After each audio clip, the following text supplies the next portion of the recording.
అందరికీ నమస్తే. రాజకీయం, సినిమా, గమ్మత్ ఇచ్చంత్రాలు, వైరల్ అవుతున్న వీడియోలు, తీరు వార్తలతో మైక్ ముచ్చలు తయారుగున్నాయి. చెల్ల సుషేదం పార్రి అంతకంటే మొదలు హెడ్లైన్స్. కేటీఆర్ అసలు మనిషేనా అనుకుంటా సీఎం ఫైరు. పబ్లిక్ గరమైతుర్రు చూసి రేవంత్ రెడ్డి తీరు.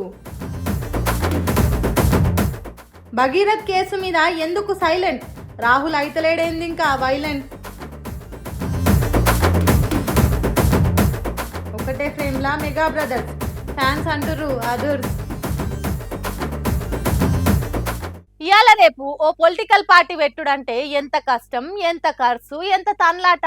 అది మళ్ళా లోకల్ పార్టీ కూడా కాదు, నేషనల్ పార్టీ అంటే కొత్తగా సభ్యత్వాలు చేసుడు, కండువాలు కప్పి పార్టీలకు తీసుకున్నాడు, ఎంత పని ఉంటుంది.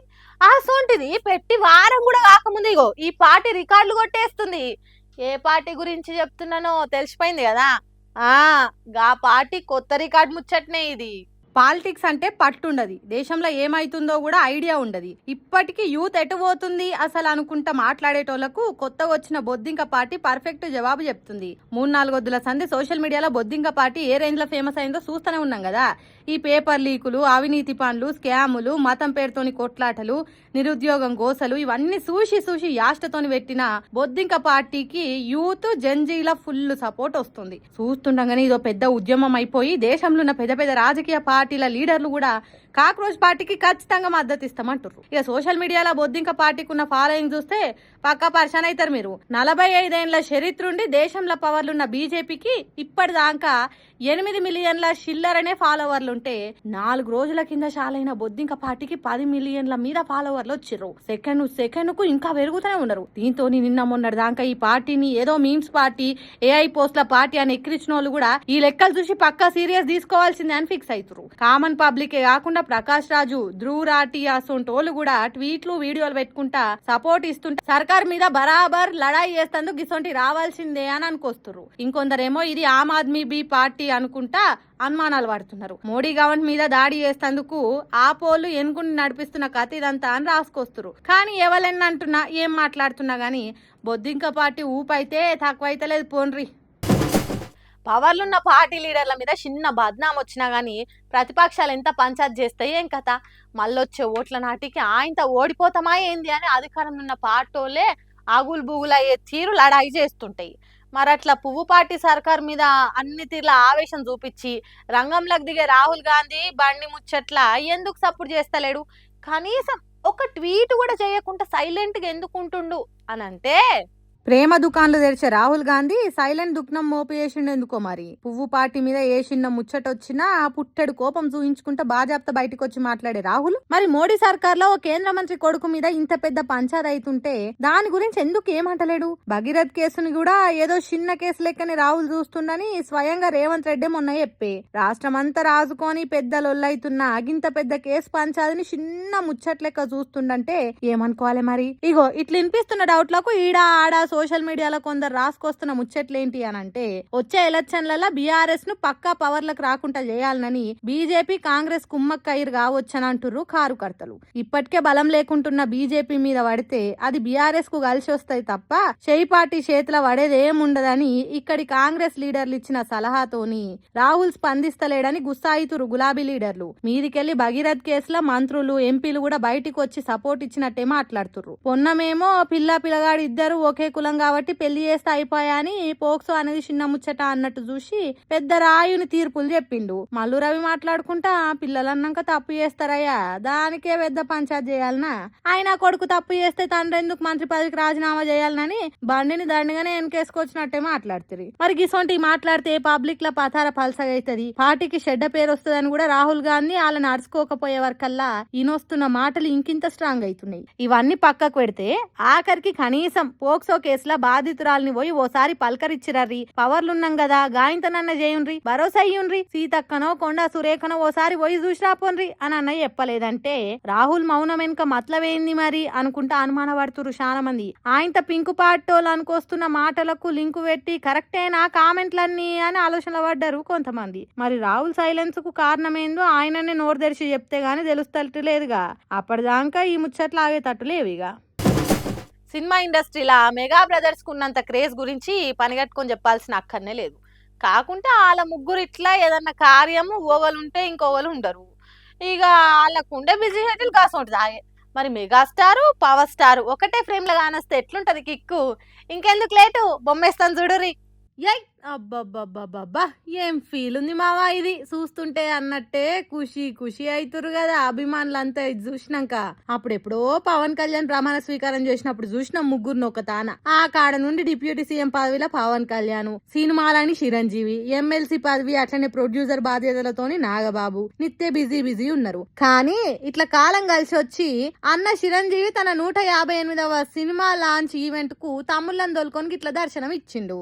ఇదే సూపర్ అయ్యా అనుకుంటే ఇగో ఓ మెగా అభిమాని ఇచ్చిన పవన్ కళ్యాణ్, చిరంజీవి, రామ్ చరణ్ ముగ్గురు కలిసి ఉన్న శాలువా ఈవెంట్ కు సెంటర్ ఆఫ్ ది అట్రాక్షన్ అయ్యింది. ఇది చూసినాక అభిమానులు అవుతారా, అబ్బా ఈ ముగ్గురు కాంబినేషన్ల సినిమా వస్తే ఉంటదిరా చారీ అని మురుస్తురిగా మెగా ఫ్యాన్స్. ఇప్పటికే షేర్లు నయంగా షేర్లు చేసిర్రు ఈ వీడియోను. అటు అభిమానులే కాదు ఇటు సినిమా టీం వాళ్ళు కూడా మస్తు సంబరపడుతుర్రు. బండ్ల గణేష్ అన్న ఆనందం అయితే అబ్బో నోటితో చెప్పలేకుంటనే ఉంది. ఇగో ఆనంద బాష్పాలు ఏరులై వారేటట్టే ఉన్నది సంతోషము. తలా ఓ కొబ్బరికాయ కొట్టి దేవుణ్ణి నిమ్మలంగా మొక్కినాక తమ్ముడు డిప్యూటీ సీఎం క్లాప్ కొట్టి సినిమా పనులు ముంగట పడేటట్టు చేసిండు. రాజకీయాలల్లో ఎంత పనున్నా టైం తీసుకొని అన్న కోసం వచ్చిన తమ్ముళ్ళ ప్రేమ చూసి అంతా తారీఫ్ చేస్తుర్రు.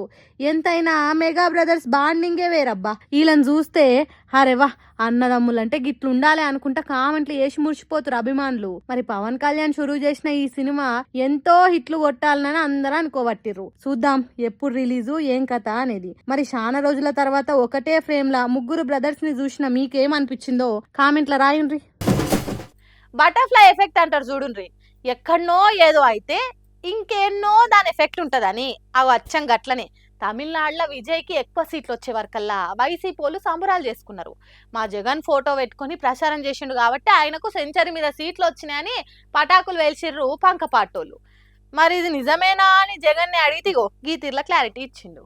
ఏదో ఒకటి మాట్లాడి మావిగాని జగన్ మావయ్య ట్రోల్ అవుతుంటాడని ఎక్కిరిస్తారు కానీ కొన్నిసార్లు ఆయననే క్లారిటీగా ఉండదున్నట్టు మాట్లాడుతుంటాడు పోరి. ఇలా జగన్ ప్రెస్ మీట్ పెట్టి చంద్రాలు పాలన మీద పసుపు పార్టీ తీరు మీద పంచులు కౌంటర్లు వేసిండు. ఇక రిపోర్టర్లు అడిగిన ప్రశ్నలకు రికామ్ లేకుండా అన్నిటికీ ఆన్సర్లు చెప్పుకొచ్చిండు. అట్లనే ఓ రిపోర్టర్ నుండి లాస్ట్ లా సార్ తమిళనాడు ఎలక్షన్లల్లా హీరో విజయ్ మీ ఫోటో పెట్టుకుని ప్రసారం చేసుకుంటూనే గెలిచిండట కదా, మీ పతారానికి బాగా కలిసి వచ్చిందని చాలా మంది అంటున్నారు, మరి మీరేమంటారని అడిగితే ఆయన రాష్ట్రంలో ఆయనకు పలుకుబడి ఎక్కువ ఉంటది కానీ నాకెట్లుంటదయ్యా అని నవ్వుకుంటా చెప్పుకొచ్చింది. ఇట్లా రాష్ట్రంలో ఆయనకే పలుకుబడి ఎక్కువ ఉంటుంది కానీ జగన్కి ఎలా ఉంటుందయ్యా? మరి జగన్ చెప్పింది కూడా నిజమే కాదు. ఆయన మంచిగానే క్లారిటీతో ఉన్నాడు. విజయ్ ఏమన్నా పంక పార్టీతో పొత్తు పెట్టుకున్నాడా లేకుంటే ఆ పార్టీలో పనిచేసి వచ్చిండా? విజయ్కి ఓటేసిన హార్డ్ కోర్ ఫ్యాన్స్ లో సగం మందికి జగన్ పార్టీ పేరు వైసీపీ ఫుల్ ఫామ్ కూడా తెలియదు కావచ్చు.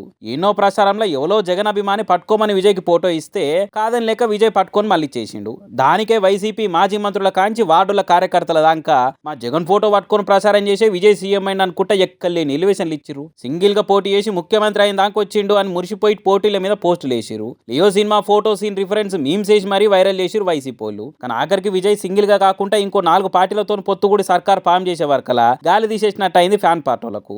అటెంక ఇయ్యాల జగనే డైరెక్ట్ గా నా ఫోటో పెట్టుకుని గెలిచేంత పతారా పలుకుబడి నాకేడుందా ఆడ అని నవ్వుకుంటూ చెప్పే వరకలా ఏడుపు మోకాలు పెట్టిరు కొందరు పక్క పార్టీలు. అందుకే అంటారు లీడర్లకి వెళ్ళింది పార్టీల కిందోళ్ళకి ఎందుకు ఇవన్నీ అని. క్రికెట్ అనేది ప్రతి ఒక్కరికి ఒక ఎమోషన్ అబ్బా. ఎవరు అవునన్నా కాదన్నా అది వాస్తవం. ఇప్పుడు మనం చూస్తున్న ఆటగాళ్ళ లెక్క అందరికన్నా రాణించాలనంటే అదృష్టం రాసి పెట్టి ఉండాలి. కానీ ఇంకా కొంతమంది పరిస్థితి అయితే కనీసం ఇంటికాడ గల్లీలలో క్రికెట్ ఆట పోనీకే కూడా టైం ఉండదు. అసొంటోళ్ళు క్రికెట్ బ్యాట్ కానొస్తే ఎట్లుంటది ఆనందం. ఇగో ఈ అన్న చేసిన పని చూస్తే కళ్ళల్లో నీళ్ళు తిరుగుడు పక్కనబ్బా. కాలం ఎసోంటి పరిస్థితిని ఎట్లా మారుస్తుందో ఎవ్వలకు తెలియదు. అనుకోని పరిస్థితులల్లా మనకు నచ్చినవి కొన్ని ఇడిచేయాల్సి వస్తుంది. ఇగో ఇది కూడా గసొంటి ముచ్చట్నే. ఈ డెలివరీ బాయ్ ఓ ఇంట్లో పార్సల్ ఇయనికి వచ్చిండు. ఇచ్చిపోయేటప్పుడు మనోనికి గోడ క్రికెట్ బ్యాట్ కానొచ్చింది. ఇక అది చూసినాక పాపం లోపటున్న ఆటగాడు బయటకు వచ్చినట్టుండు. బ్యాట్ పట్టుకొని అటు ఇటు క్రికెట్ ఆడిండు. జరసేపు మురిపమంతా తీరినాక బ్యాట్ ను ఆడబెట్టి దాన్ని కల్లారా చూసుకొని ముద్దాడిపోయిండు. పాపం క్రికెట్ అంటే ఎంత పాయరం ఉంటే ఆట మీద ఎంత మనసు గుంచితే ఇట్లా బ్యాట్ చూడంగానే లేక ఆడుకొని ఉంటాడు. ఇదంతా ఆ ఇంటి సీసీటీవీలో రికార్డ్ అయితే తీసి సోషల్ మీడియాలో పెట్టిర్రు. ఈ వీడియో చూసిన క్రికెట్ ఫ్యాన్స్ అంతా కూడా మాటలల్లో చెప్పలేని గొప్ప ఫీలింగ్ క్రికెట్ అంటే. అసలు క్రికెట్ ఆటతో నుండే బాండింగే వేరు. బతుకు తెరువు కోసం గొప్ప క్రికెటర్ అయిదాం అనుకున్న వాళ్ళంతా ఇగో ఇట్లా అప్పుడప్పుడు బ్యాట్ కానొస్తే ముడిచిపోతారు. దేనికైనా లక్ కలిసి రావాలబ్బా అనుకుంటా ఎమోషనల్ అవుతుర్రు. మనోడి మురిపం చూసినాక. సీఎం సార్ సీరియస్ అవుతుండ అమ్మో. ప్రతిపక్ష పార్టీ లీడర్లను పట్టుకొని మనిషేనా అనుకుంటా మండి పడుతున్నాడు. మేం పని చేస్తుంటే మెచ్చుకునేది పోయి గిచ్చి ఖాయం పెడుతున్నారని మాట్లాడుతున్నాడు రేవంత్ రెడ్డి సారు. బండి కేసు ముచ్చట మీద, కార్ పార్టీ తీరు మీద ఫైర్ ఫైర్ అనుకుంటా ఫైర్ అయింది ఇట్లా. ఇక సార్ మాటలకి మంది ఏమంటారో కూడా అరుచుకుందాం పాన్రి. బండి భగీరథ్ మీద పడ్డ పోక్సో కేసుల సర్కార్ ఏ మాత్రం వెనుక ముందుగాలే. అలా నాయన చెప్తున్నట్టు బండి భగీరథ్ లొంగిపోలే. ఒకవేళ సరెండర్ చేస్తే వాళ్ళ పిల్లవాడిని వాళ్ళ ఇంట్లో పెట్టుకొని పోలీసులను పిలిపించి అప్పచెప్తారు. అప్పా జంక్షన్ మీ ఇల్లా నా ఇల్లా, రోడ్డు మధ్యలో పోలీసులు నాకాబందీ చేసి వెహికల్స్ ని చెక్ చేస్తున్నప్పుడు అప్పా జంక్షన్ లో బండి భగీరథ పోలీసులకు చిక్కిండు. మా పోలీసులే బండ్ల పోతుంటే లటక్కున పట్టుకున్నారు అనుకుంటా కొన్ని ముచ్చట్ల మీద ఆయన వర్షన ఏందో ముంగటేసుకున్నాడు సీఎం సారు. వీళ్ళు అడ్డగోలుగా ఇచ్చేసి ఆ అమ్మాయి ఫోటోలు పెట్టి, ఆ అమ్మాయి తల్లిదండ్రుల ఫోటోలు పెట్టి, అసలు కేటీఆర్ అనేటోడు అసలు మనిషా? అంటే కేటీఆర్ ఆయన ట్విట్టర్ ఇన్స్టా అకౌంట్లో ఆ బుజ్జి ఫోటోలు పెట్టిండా సారు, లేకుంటే ఆయన ఫోన్లకి వెళ్ళి అందరికి వాట్సాప్ పెట్టిండా? ఒకవేళ కేటీఆర్ చేసినట్టు ప్రూఫ్ ఉంటే కేసు రాయకుండా ఇన్నొద్దుల సంధి ఎందుకు ఆగినట్టు మరి అని అనుకుంటా లాజిక్లు తీసి రేవంత్ రెడ్డిని అడగబట్టి సోషల్ మీడియాలో బండి మనసులే బుజ్జి ఫోటోలు వీడియోలు బయటికి ఇడిచిర్రు. కొందరు ఇన్ఫ్లుయెన్సర్లు యూట్యూబర్లకు ఏం చెప్పాలనో కూడా స్క్రిప్ట్ కూడా ఇచ్చి కేసును పలసగా చేసి చూసిర్రు అని అందరిది ఇట్టే. ఆ ముచ్చట్ల పోలీసులే కేసు రాసి అరుచుకునే పనులు ఉన్నారు కూడా. కానీ మీరు మాత్రం కేటీఆర్ మనిషేనా ఇట్లా బయట వేస్తాడు అని అంటే ఏమనాలో మరిగా? మీదికెళ్ళి బండికి కేటీఆర్ కు రాజకీయంగా కిరికిరుంది కాబట్టి ఇదంతా అనుకొచ్చింది ఇట్లా. ఒక్కటే కేటీఆర్ కు బండి సంజయ్కి ఏదో పంచాయతీ ఉంది. అవునా, రాజకీయంగా పంచాయతీలు ఉన్నాయి కాబట్టి ఇదంతా అంతేనా సారు? అంటే బండి భగీరథ్ ఏం చేయందే పోక్సో కేసు పెట్టిర్రు. తప్పు చేసినా అన్న భయం లేదే భగీరథ్ 9 రోజులు దొరకకుండా పరారీలు ఉన్నాడు. బెయిల్ రాకపోయే వరకలా వచ్చి లొంగిపోలే. అదే మీరు అన్నట్టు పోలీసులు అరెస్ట్ చేసి జైల్లో నూకలే. ఇలా ప్రతిదీ కూడా బండికి కేటీఆర్ కు పంచాలు ఉండబట్టే తప్ప ఇంకేం కాదంటారు మరి అని అనుకుంటే రేవంత్ రెడ్డి కామెంట్లకి కౌంటర్లు ఇస్తుర్రు. బుజ్జికి న్యాయం జరగాలని మాట్లాడేటోళ్ళు. ఇంకా చెప్పురు సార్. ఆయన ఇంకో స్టేట్మెంట్ ఇవ్వలేదు. ఒక మైనర్ గర్ల్ కి అన్యాయం జరిగితే లీడర్ ఆఫ్ అపోజిషన్ ఎక్కడ పడుకుండు? ఓహో, ప్రతిపక్ష లీడర్ గా కేసీఆర్ ఏం మాట్లాడతలేరు అని అంటున్నారు. మరి కేటీఆర్, ఆర్ఎస్ ప్రవీణ్ కుమార్ ప్రతిపక్ష పార్టీ లీడర్లే కదా. వాళ్ళు బయటకు వచ్చి మాట్లాడితేనేమో మనిషేనా అని మాట్లాడబడితిరి. మాట్లాడకపోతే గీత మాట్లాడరా ప్రతిపక్షం అన్నాక అని అనబడితిరి. సరే మీరన్నట్టే అరే ఓ ఆడవిలకు అన్యాయం అయితే ప్రతిపక్ష పార్టీ లీడర్ ముంగట్టుకొస్తలేరు అని అంటున్నారు కదా. మరి పవర్ ఉన్న పార్టీ లీడర్లుగా అరే ఓ మైనర్ బుజ్జికి అన్యాయం అయింది, బరాబర్ విచారణ గట్టిగా చేస్తాము అని సర్కార్ తరపున భరోసా ఇచ్చేందుకు సీతక్కో, కొండ సూరేక్కో, ఇంకా కడమ మహిళా లీడర్లు ఒక్కళ్ళు కూడా బాధితురాలు తానికి పోయి మాట్లాడలేదు. ఎందుకో మైనర్ బుజ్జికి న్యాయం చేస్తున్నామని చెప్పవలసింది పోయి పిల్లలన్నాక తప్పు చేస్తారు వయా దాంట్లో ఏముంది అని మీ కాంగ్రెస్ ఎంపీ మల్లు రవసంటి సీనియర్ లీడర్లు మాట్లాడితే కూడా ఇసుంటి తప్పు మాటలు అనలేదు మరి మీరు అని అనుకుంటా సీఎం మాటలకు సీరియస్ గానే కౌంటర్లు ఇస్తారు సోషల్ మీడియాలో. ఇప్పటికే కేసు లేట్ రాసిరని, పరారీలున్నా 10 రోజుల దాకా పట్టుకోలేదని మస్తు పాయింట్ల మీద సర్కార్ నడుచుకుంటారు పబ్లిక్. మీదికెళ్ళిగో ఇట్లా సీఎం సార్ మాటలతో ఇంకింత ఇచ్చి పడేవట్టిరు ఇట్లా. చూసిరానిలా నేను పట్టుకొచ్చిన ముచ్చట్లు ఎట్లున్నాయో ఇంకెన్ని ముచ్చట్లతోటి మళ్ళీ కలుద్దాం. అప్పటిదాకా చూస్తూనే ఉండరు మనం యాక్టివ్ ముచ్చట్లు.